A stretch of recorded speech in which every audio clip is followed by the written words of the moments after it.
whereas if they had repaired their biochemistry and their gut and their liver and their brain, and maybe taken a more bird's eye view of their life and the infinite possibilities that we all have, and changed course and got themselves cross-addicted to better things, such as exercise, taking care of yourself, getting a lot of sleep, and of course taking some nutrients, at the very least making your diet better so that you can get the macronutrients to repair and the micronutrients to repair. If you do all that, then you have a pretty good chance of healing and looking back on addiction as a maybe mysterious or silly or unfortunate phase of life, but also maybe something where you have a lot of positive feedback, through the pain, and you learn from it and you grow from it.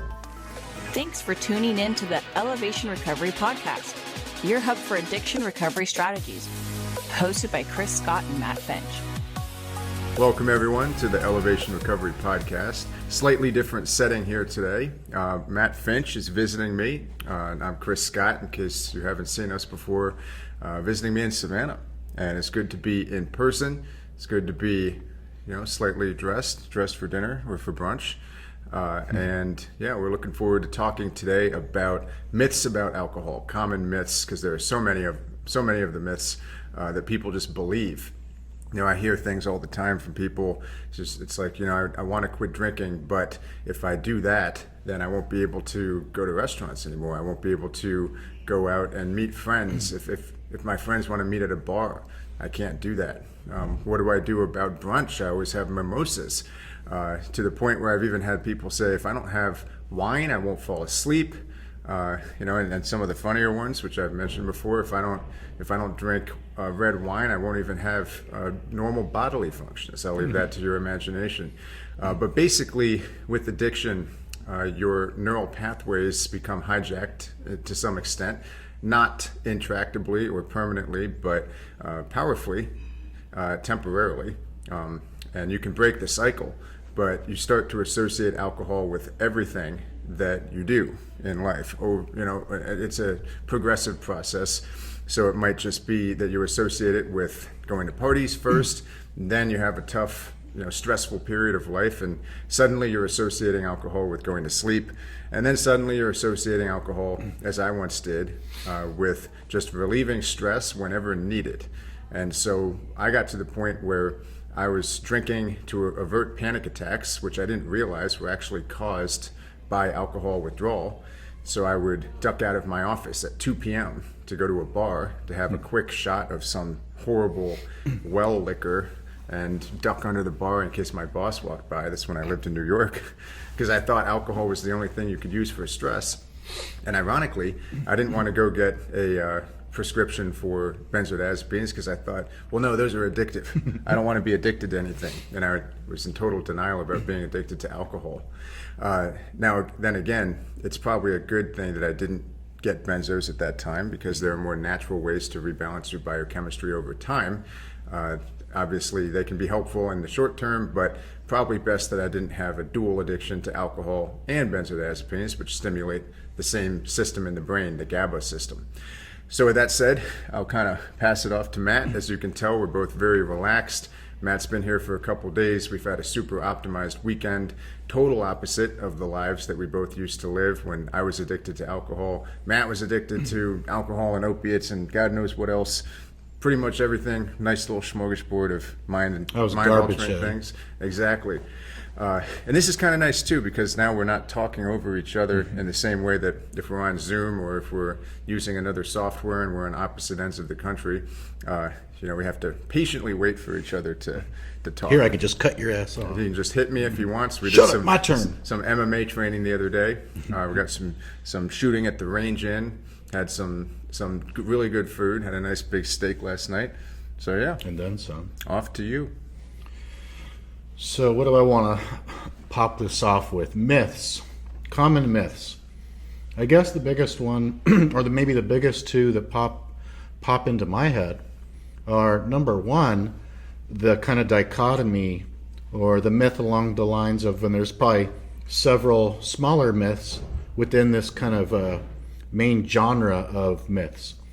And that is that people that don't go to recovery 12-step meetings, such as Alcoholics Anonymous, Narcotics Anonymous, other types of 12-step programs, there seems to be, and I think this is going down slowly over the years, but there seems to be, at least among many people, probably the backdrop of the mainstream recovery culture at large that seems to be embedded into the very fabric of our culture, is that if you quit drinking but you don't go to meetings, you're not working a program with your sponsor and reading the big book and doing service work and working the steps and going over the principles and all that jazz that works very, very well for, many people actually. I'm not sure the percentages, but, if you think about in the 1930s, AA came out. So since then, it's been, getting closer to a century. I know for a fact how many people that program has saved and helped and transformed is countless and countless and countless. But there still seems, but the point is that's not the only program on the block. There's self-recovery, there's self-management and recovery training. So that's smart recovery. And I think what Chris and I did when we quit drinking is both of us attended AA at the beginning in our early recovery when we really needed the most support and the most help. But then both of us and we didn't know each other back then, but both of us knew intuitively in our guts that program wasn't for us long term. You see some people that they just live and breathe and love the program. They're that passionate about it. So of course, lifelong membership could be a great idea for a lot of those people. For us, we just were like, something about this just doesn't feel right. I don't want to do this forever. There has to be another way. But so many people in society and at rehab centers and counselors, friends and family, oh, you got to go to AA, otherwise you're going to go back to drinking. In fact, I've heard so many clients say oh man, I'm doing great. I don't want to go back to AA. My wife or my husband or whoever it is that's a loved one really wants them to go back to AA because they had some sobriety in the past with it. So I see why people have this fear if you're going to relapse if you don't stick to the meetings. It's just a matter of time before you slip or before you relapse. And what's funny is that's just simply not true. If you think about it, how long has alcohol been around for on the planet Earth? How long have humans been consuming alcohol?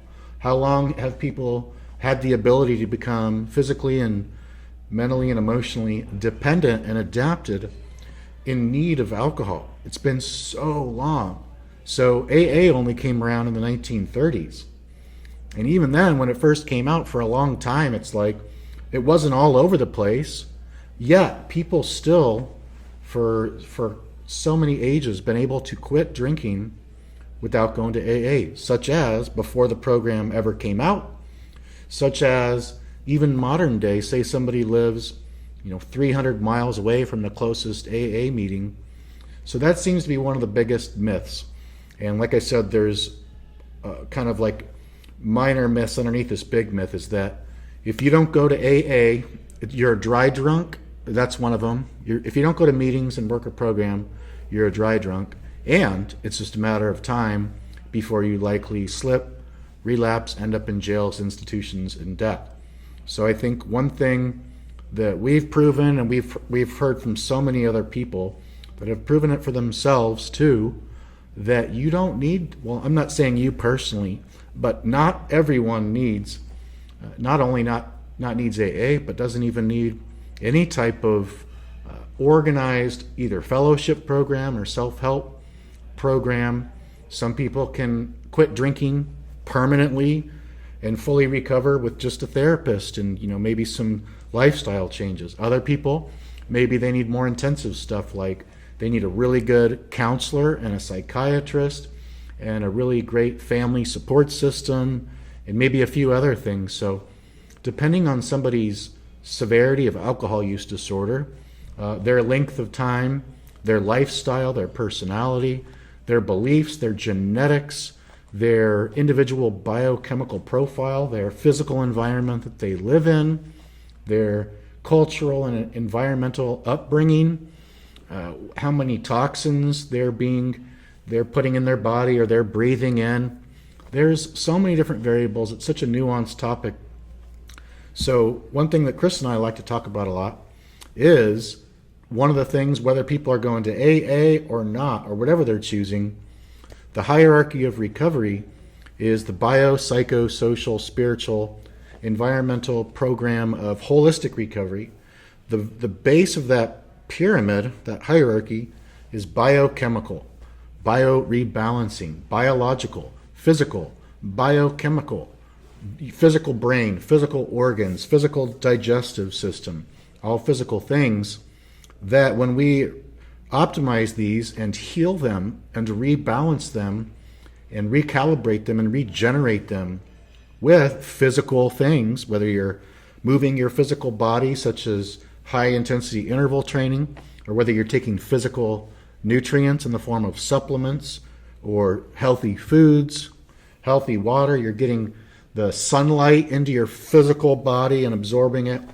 So, we were just kind of joking around before this when we were testing the setup here, and I was saying, if you're unbalanced, you need to rebalance. Chris even has a supplement company called Bio Rebalance, Restore. So it's like a lot of people that drink, everyone that drinks to at least some degree, is not as balanced as they could be, and more often they're probably very unbalanced, such as needing alcohol to get that nice GABA boost and dopamine boost at a minimum, and depending on somebody's biochemical individuality and genetics, some people, there's like a toxic byproduct of alcohol, which creates these exorphins, these kind of artificial endorphins. So some people, alcohol gives energy. Some people, they drink alcohol and it's like a major sedative sleeping pill for them.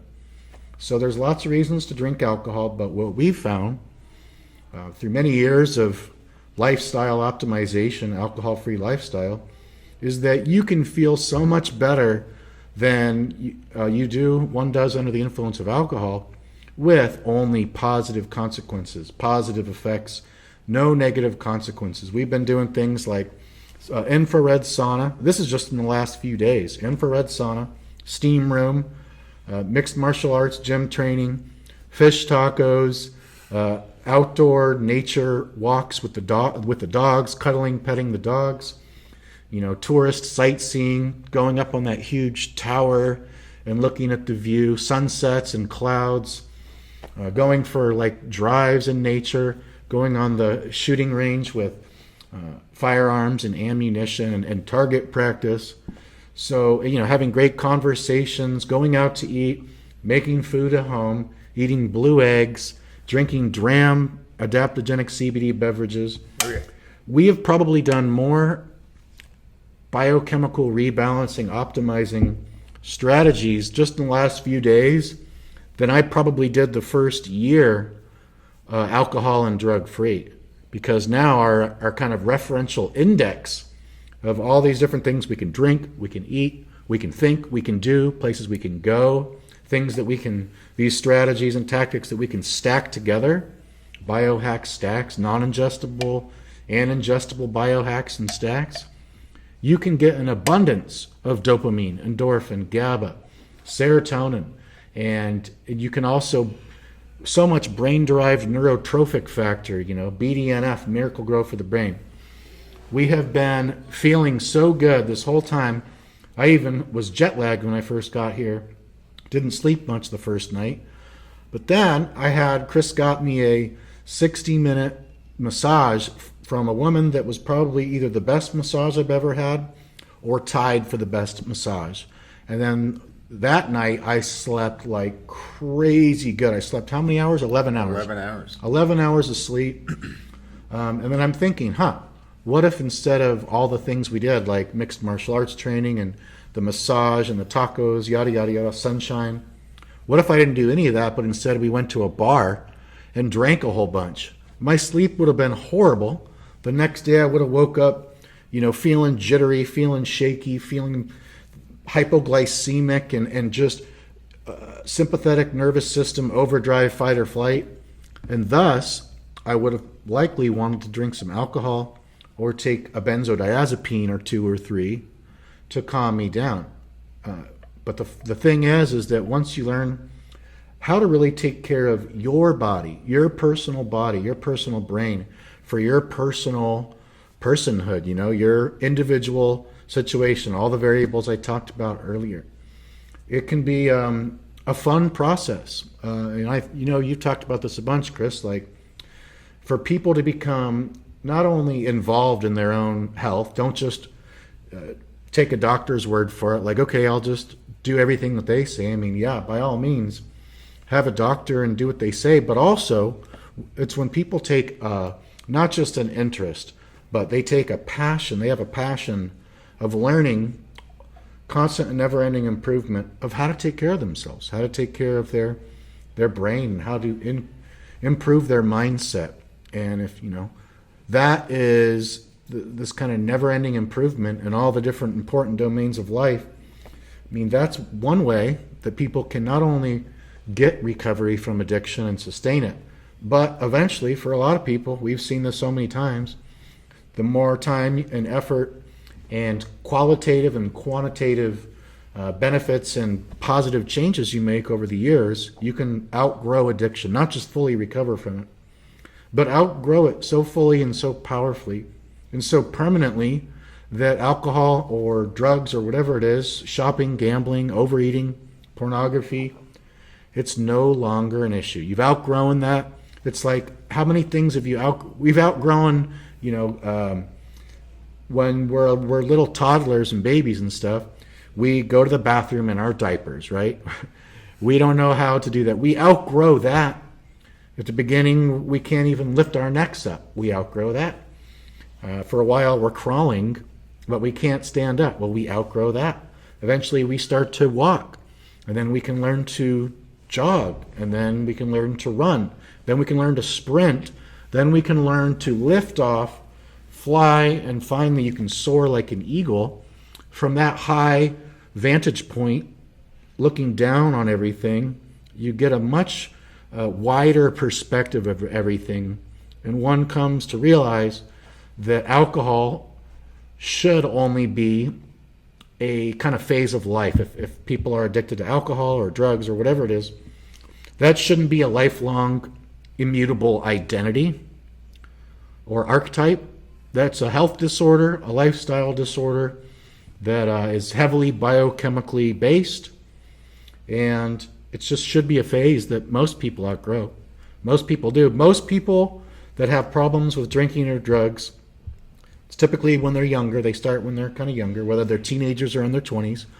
They've done extensive research on this. Most people outgrow this by the time they're in their 30s, or most people outgrow the addictive phases without any type of professional or formalized or organized treatment, whether that's AA, inpatient or outpatient rehab, etc.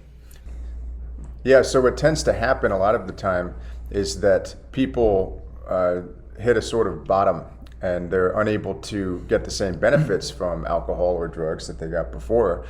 And so they begin to outgrow it. The problem in the vast majority of those cases is that they've done some biochemical damage that they never repair. And so what also tends to happen, not always, is that they will experience some so-called cross addiction to something else, either temporarily or for a bit of time. Maybe they'll return to alcohol at some point later in life, and it can seem like a perpetual struggle, and it can seem like they have some kind of disease where, whereas if they had repaired their biochemistry and their gut and their liver and their brain, and maybe taken a more bird's eye view of their life and the infinite possibilities that we all have, and changed course and got themselves cross-addicted to better things, such as exercise, taking care of yourself, getting a lot of sleep, and of course taking some nutrients, at the very least making your diet better so that you can get the macronutrients to repair and the micronutrients to repair.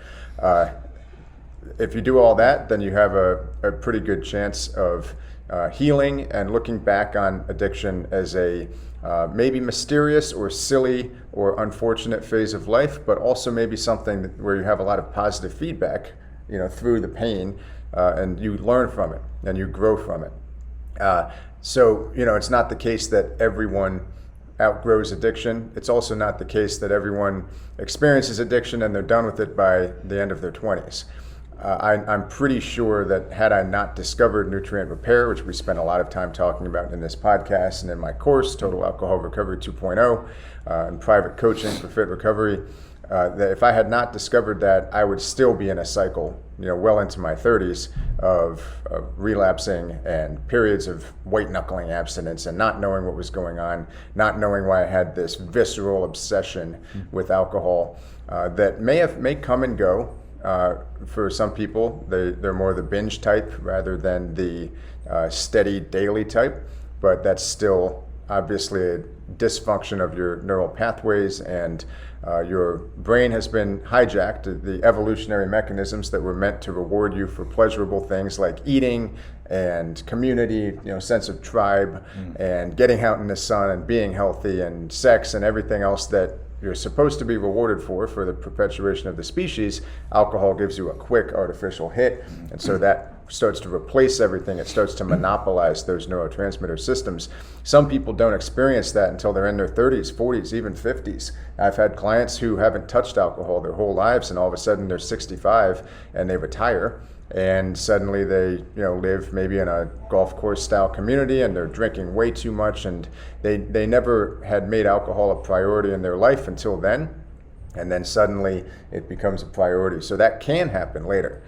It doesn't always, but even those people it's never too late. There's still time to kind of reroute the obsessions in your life, your passions, your hobbies, whatever it is, your sense of purpose, and also to kickstart it with nutrient repair, beginning with paying attention to the basics in your life, your sleep, your diet, your exercise, your sense of purpose, your sense of family and close friends, your tribe, so to speak, because we are tribal creatures. Even if we're introverted, being in isolation is not a good thing. So especially in the last few years, there have been a lot of people who, due to the lockdown-induced isolation, have started spending more time maybe on FaceTime or Zoom or talking on the phone and getting obliterated while they do it, and that becomes a habit.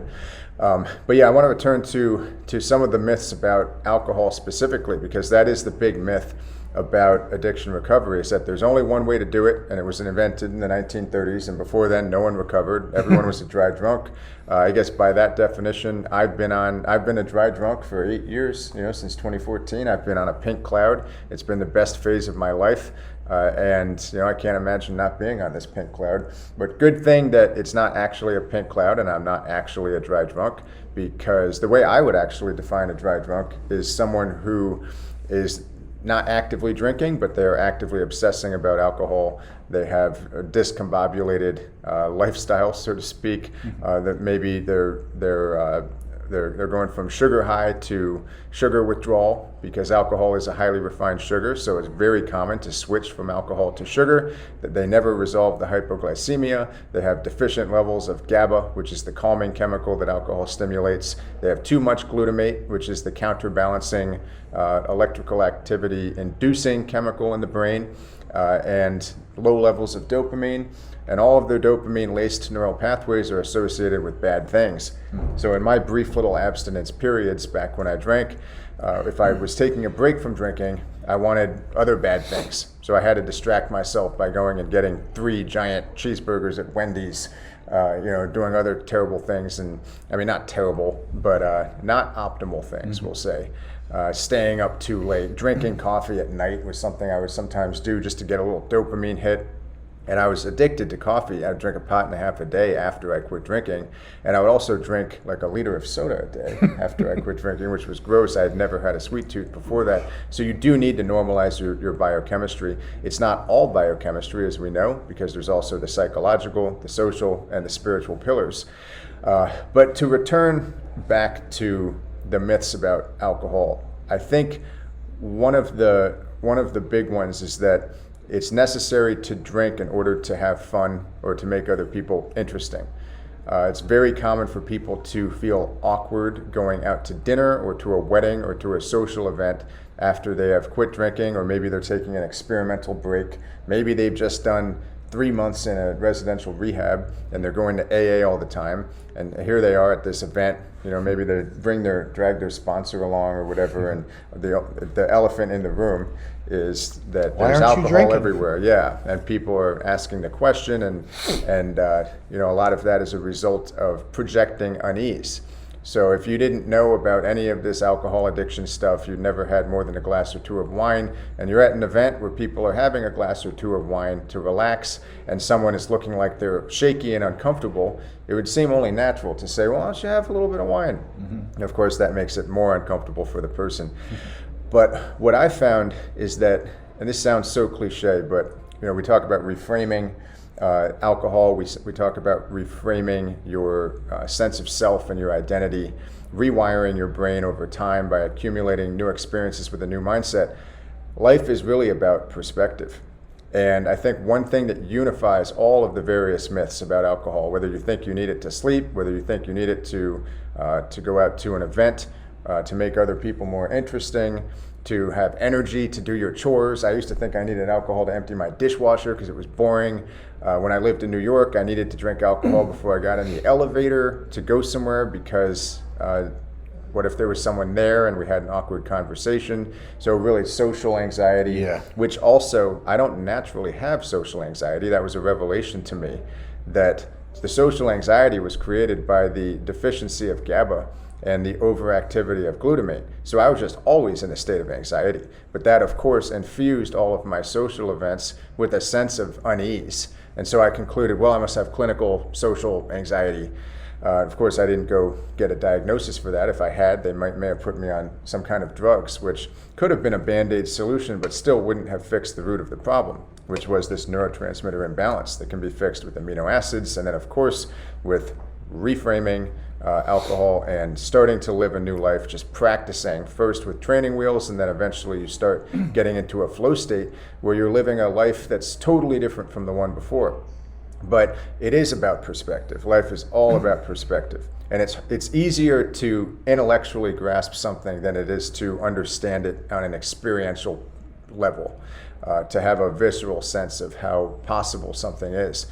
So when I worked in New York and in finance, and I thought alcohol was necessary for everything, from folding my laundry to going to a social event to solving a panic attack midday, to going to sleep, to making other people interesting, going out to dinner with colleagues that I didn't necessarily enjoy or I didn't like, all of that, the unifying theme was that I had a very confined view of my own self, of my own life, of the range of possibilities that I had at my disposal, when in reality, I should have taken a bird's eye view for all of those situations that I thought alcohol was necessary for, and I could have seen that we actually all have infinite possibilities, infinite courses of action.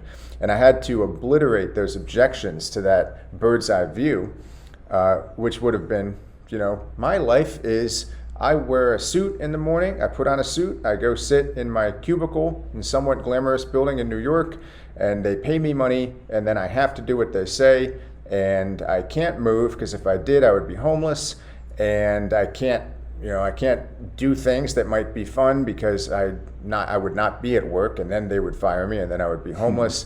And so I was stuck. I was stuck literally in a suit most of the time doing something I didn't enjoy. And a unifying theme for a lot of people who are addicted to alcohol or other drugs is that they feel trapped. They feel hopeless. And that's a psychological theme. I've almost never coached someone who didn't at least subconsciously feel trapped by something. Now, you don't necessarily have to be trapped in a suit working in finance. You can be trapped in a bad relationship. You can feel trapped consciously or subconsciously by isolation, in that no one in the world wants to talk to me. I have no friends, and it's unbearable, and so therefore I need to drink. That would be another assumption that you would need to identify and reframe.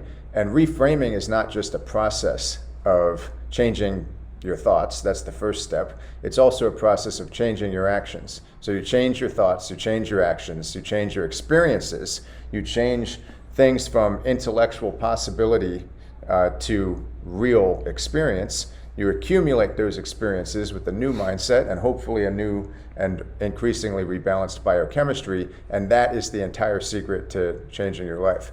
And depending on how much damage you've caused on a cellular or organ level or brain level from alcohol, you may need more intensive biochemical strategies. I had a client recently who was having some very severe symptoms. I couldn't tell if it was withdrawal or whatever, but very severe panic attacks, full body cramps, all of that stuff. It was mysterious. And then it turned out she had heavy metal poisoning after a number of tests. And to her credit, she went proactively and got tested and found out this is what's going on.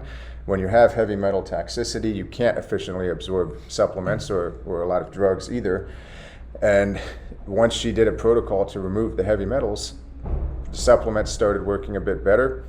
She it started doing much better. It's like she switched into a different plane of existence. So it's kind of like a detective case, and you have to figure out what is the missing link that I'm not addressing.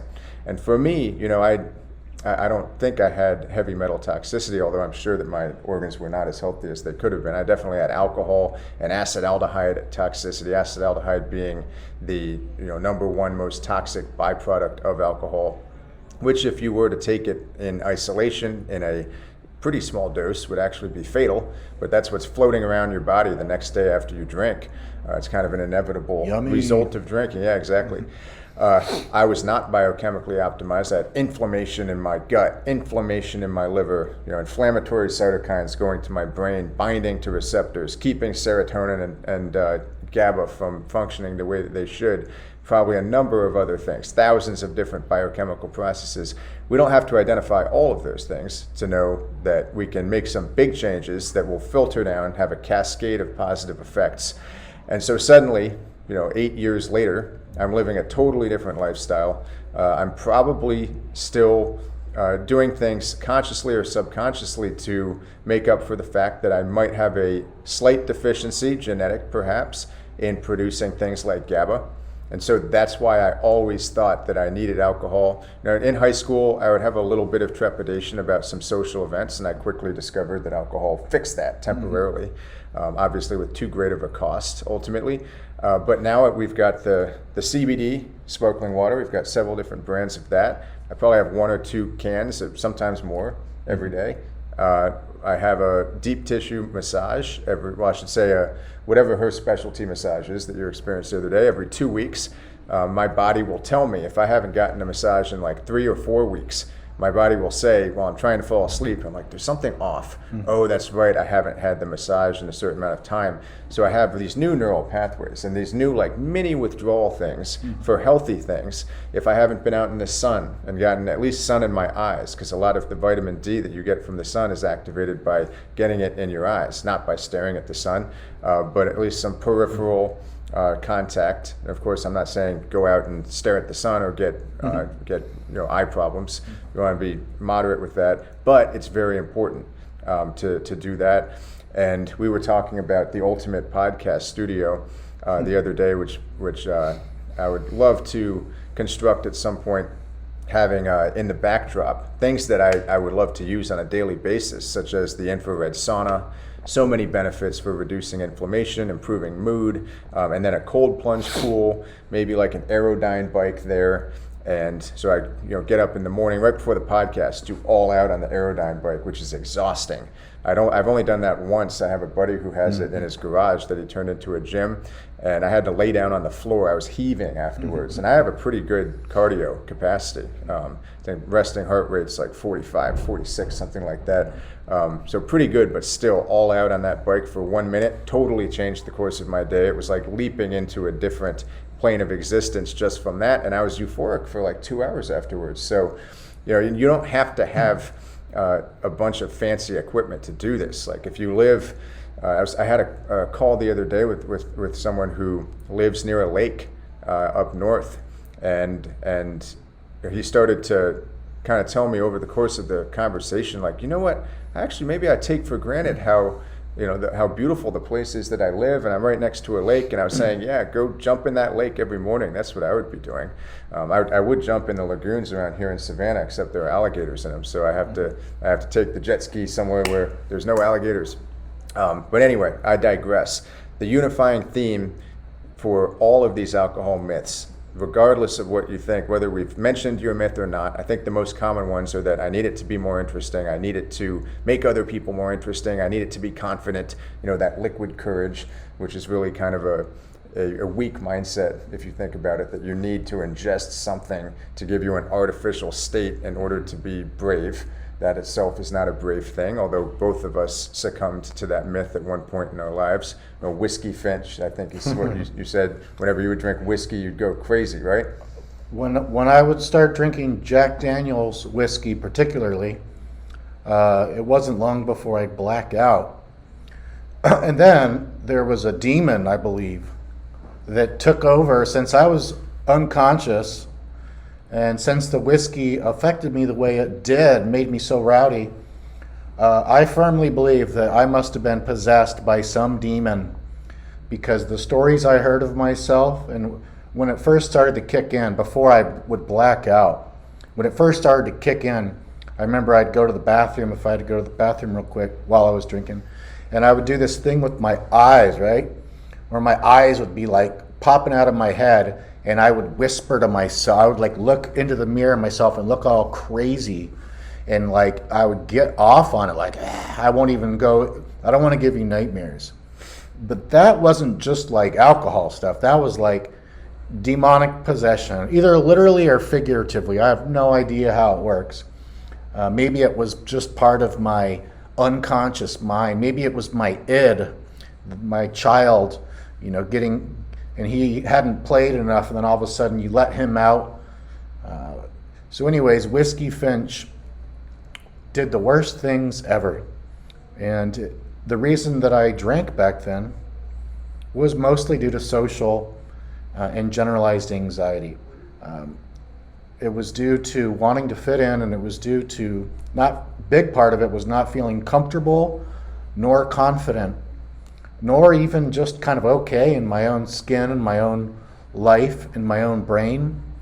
And so I wanted alcohol to give me that alcohol-induced hypomania symptoms of energy and confidence and, just more belief in my ability to have good conversations with people, to make an impression on the opposite sex, and to also, because I was so introverted back then and still am, but in that age that I was in my early 20s, mid 20s, as much as an introvert as I was with people all the time.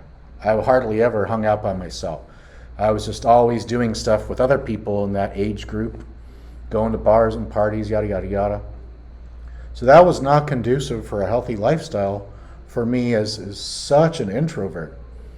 So there's a lot of huge things. I also wanted to mention the myth of if you can't control your drinking, then it's a lack of willpower. That myth is going down, but it's still, it's still rampant all over the world, and some places more than others. But if you can't control your drinking, if you can't drink responsibly, you have a character defect. And you have a lack of willpower. Why can't you just stop after 2 beers? Why can't you just have 1 glass of wine? How come you can't control it? So many people, still to this day, just don't understand. And when they look at somebody, whether it's a loved family member or a friend or a coworker, when they see this inability to control drinking behavior, or when they hear about it, or when they see or hear about the negative consequences of the person not being able to control the drinking, a lot of people just don't understand, and they think it must be a moral deficit, must be a character deficit, must be just a lack of willpower, there must be something kind of off about them, So that's a myth, though. It is not a moral deficit, character deficit, or defect, or any of those things. It is definitely an area that one would probably want to get a hold of, fix it however they can, but it's not And it might be a temporary, deficiency, weakness of some kind, but most of that is biochemical, because it's not like people are drinking it for the taste. Oh, I just can't control my drinking because it tastes so good. If it tasted the best thing in the world, but it didn't bind to those GABA receptors and boost those mood-boosting neurochemicals, people probably wouldn't drink it or wouldn't drink it very often. I know there's non-alcoholic beers and beverages, and so those don't boost the GABA, dopamine, etc. But you don't see people, I can't control my O'Doul's. 20 O'Doul's. I just went on an O'Doul's bender, and it's because while it may taste quite like other beer, it has just micro doses, not enough alcohol in there to get a psychoactive effect, psychoactive buzz. So the whole main thing here is brains. We have brains. Anybody that has a brain can get addicted to alcohol, to drugs, and to anything else. Anyone that has a brain, that's the only prerequisite. There's no demographics or psychographics or anything else that are 100% or even close to it in people with addictions. The only thing that's 100% is they have a brain. It's the only thing you need to have. You have a brain, then you can get addicted. Now, genetic vulnerabilities and other vulnerabilities can definitely increase people's chances of getting addicted to drinking or drugs. But just wanted to throw that out there. And I know we've talked about that a lot. It's not a moral deficit. And as much as one can feel, I remember feeling so much guilt, so much shame, like I was so weak, like I was so deficient, like I was so defective. And so that's a really difficult combination of feelings to feel and feel on a regular basis. I wish I had someone back then to tell me what was going on in my brain, what was going on with the neurotransmitters, what was going on with hypoglycemia and all these other things with the prefrontal cortex and the midbrain and the amygdala. Since I didn't know any of that stuff, not even one of those subjects or topics or even parts of topics, alcohol was cunning, baffling, and powerful. And I was under its spell. I was under its orders, and I would obey and hit my head on the wall. I can't believe I relapsed again. I can't believe I went on another bender. Just how does this keep happening? Well, what we're teaching you today is knowledge therapy. The more knowledge you have about alcohol or drug addiction and recovery and treatment approaches, naturals, semi-synthetics, fully synthetic approaches, professional, on your own, free self-help, there's so many things. The more you can learn about this stuff with the foundation of treatment and recovery of biochemical restoration, like I said, we all have brains. Alcohol and drugs are physical substances that create physical changes and physical symptoms in our physical organ, physical side effects, physical withdrawal effects, physical, biochemicals, biological, lots of different ways to say it, but it's not just a spiritual malady, lifelong spiritual malady, and it is definitely heavily biochemical. For some people, more than others, and for some people, less than others. Yeah, and predisposition, genetic or otherwise, trauma-induced perhaps, is not predestiny. So the seeds of addiction won't take root if the soil is healthy enough to prevent that nasty weed from growing in the first place, and vice versa is true. So if you have really optimized soil, in other words, environment, biochemistry, sense of self, psychology, sense of spirituality, then you can allow the more beautiful seeds to blossom and take root over time and crowd out the nasty weeds of addiction from growing. I think that's a useful way of looking at it, and also a useful way of looking at the amount of power that you actually do have over your own life. I don't believe that anyone is powerless. Now, if you are in the throes of a nasty withdrawal addiction spiral, then it may seem as if you're powerless, and indeed you do have to address your biochemistry and address the whole biopsychosocial spiritual pillar to some extent, but you can get out of that trap. I know exactly what it feels like to think that I need alcohol more than I need air or water, because it does neurologically get embedded in your brain and in your psyche on the same level as those things that you do need evolutionarily and in order to survive. But that's a deceptive trick. You don't need it. Now, of course, you can have complications from alcohol withdrawal, severe alcohol withdrawal. And a lot of people ask me about this, and I've had some private clients who drink 2 glasses of wine a night, and am I going to have a seizure if I quit? Most of the time, no. Probably not if you're drinking at that level. But everyone's different. Always best to have a plan. Consult a doctor if you have a medical emergency before quitting. Because I know a lot of people will listen to this and they'll get really pumped up. But I don't recommend cold turkey as the best way to quit. Absolutely, it can be a medical emergency. But after a couple days, usually, sometimes up to a week, I think I was on a tapered dose of Ativan for a week, I was able to get my brain back. Everything was foggy and black and white, and I was a bit depressed, and I still had some anxiety, but at least I knew that I was in the clear to the extent that I could start rebuilding my life and allow those better seeds to start growing, plant them and protect them from the nasty addiction neural pathways that wanted to take over my brain again. And so yeah, I think it's really about taking a bird's eye view of your life and the range of possibilities, because it's so easy to get stuck and have a sort of myopic sense of who you are, what you do, what your routines are, who you associate with, where you live, and all of these things you have the power to change. And of course, your biochemistry, you have the power to change. And I can see why in the 1930s people would have thought, this is before we knew about the biochemistry. We knew a little bit, but not what we know today. Mm-hmm. We didn't know about amino acid therapy. We didn't know about the vital role of minerals and vitamins and helpful calming herbs and other things that we can use to defeat that nasty, seemingly baffling and cunning biochemical component. So back then it seemed like just a terrible, immutable characteristic, perhaps, or disease, permanent disease. But I don't think that's the best way to view it now that we have other tools that can help.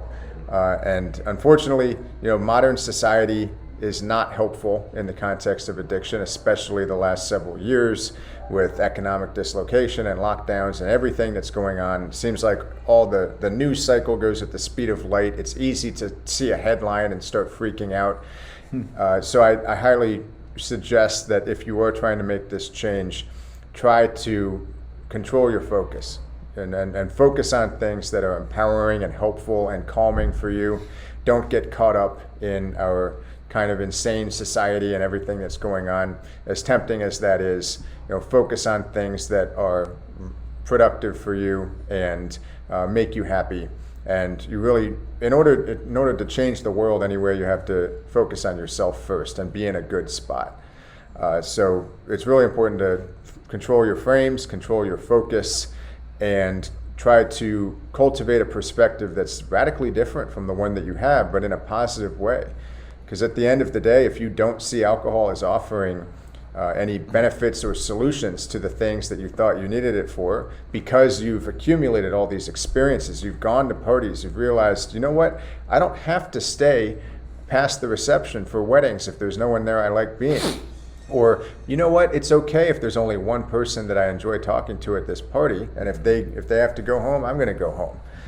Or, you know what, I actually realized that I can discover a sort of sober charisma when I'm with other people, and I'm cultivating that. And if you do that, which is something we've done, then you'll realize that it's so rare for people to actually have charisma in the absence of alcohol. Even the so-called social drinkers can be somewhat psychologically dependent on alcohol at events in certain contexts because they think they need it to break the ice. But then you realize that in fact, it's kind of like when you were a little kid, you go to a slumber party and there are 10 other little kids. Everyone spends like 10 minutes looking around at each other nervously. And an hour later, guess what? People are wrestling and laughing and making jokes and doing, having a good time. And they didn't have alcohol to do that. So that's a human nature. That was a little epiphany that I had about me being interesting or other people being interesting, to the point where sometimes I would show up slightly late to events or, fashionably late, not because I wanted to appear cool, but because I wanted to wait until people had broken the ice so I could just slide right into the party and not have to deal with the beginning, the first 10 or 20 minutes when people are, and they think that the alcohol gives the illusion of breaking the ice, but we're social creatures. The ice gets broken. And then, of course, I've had certain events where I didn't necessarily want to be there, or I wasn't the people weren't my kind of people. And I said, you know what, I have control over my life. No one's forcing me to be here. I'm not going to go to jail if I go home. I can go back to the hotel and go in the sauna, or just go to bed, whatever. Or I can go home and hang out with my dogs. That's okay too. So there tends to be an illusion of lack of control, where in reality there is no lack of control. There's actually more control than you know, but you haven't exercised it, and that unifies a number of the myths. But again, it's all about perspective and experience that's garnered with a new mindset, with if not rebalanced, then consistently rebalancing biochemistry, and all of the things that you and I have done the past few days are now part of my routine. So whether it's, and in some sense, I'm lucky to live in a beautiful place. I'm lucky to be able to do what I do, and I'm not tied to an office chair all the time wearing a suit. And I've had actually some people, this is a not uncommon objection, they'll say, well, Chris, isn't your method of recovery was starting Fit Recovery so that you had more time to do other things? Now, there's a couple problems with that. The first is I work harder now than I did in finance. I just do it on my own time. The second thing is that it's not necessary to start something like Fit Recovery or even to be an entrepreneur to recover. We've had tons of clients and course members who don't do that, or who already love their career paths or their jobs, or have a sense of purpose if they're retired or whatever it is. There's an infinite number of things that anyone can do, and it's your job, the only person who can do this is you, is to find what's your optimal life path. What are your optimal day-to-day routines? Keep tweaking, keep experimenting, because everyone's different. Everyone has different biochemical, psychological, social, and spiritual needs. Some people are introverts, some people are extroverts. Some people seem to be wired to need exercise more than other people. Some people are endomorphs, some people are ectomorphs, and so on and so on. So it's about, I feel like the whole process of life and living a fulfilling life, rather than some cookie cutter thing, or rather than some ultimatum or dictum about attending a certain number of meetings or whatever it is that is the cookie cutter thing. It should just be keep experimenting. It's a constant and never-ending process, as Tony Robbins might say, of improvement, but also of experimenting with how you can be so healthy and happy and fulfilled and well-rested and optimized and energized and motivated and disciplined and channeled into doing something that gives you a sense of natural euphoria, that something like artificial intoxication with alcohol just begins to feel totally obsolete. Hey everyone, Chris Scott here. If you like the information on today's episode regarding supplementation and empowerment strategies for addiction recovery, then please subscribe to the Elevation Recovery podcast and leave us a rating and review on iTunes. And if you benefited directly from this information, I'm confident in saying that you'll love the information-packed online courses that Matt Finch and I have created. Matt Finch's Ultimate Opiate Detox 4.0 is a 6-module, 30-activity course that contains video lessons, written lessons, PDF downloads, worksheets, audios, and much more. And it has everything you could possibly need to know to conquer opioid addiction in the easiest and most comfortable way possible. My own course, Total Alcohol Recovery 2.0, is the most cutting-edge resource for anyone who wants to transcend alcohol and build their best lives. To get these courses, to learn more, and to read testimonials, simply go to opiateaddictionsupport.com/ultimate. Again, that's opiateaddictionsupport.com/ultimate for Matt's course, or for my course, go to fit-recovery.com/course. Again, that's fit-recovery.com/course. You can also go to elevationrecovery.com to see the show notes for this episode.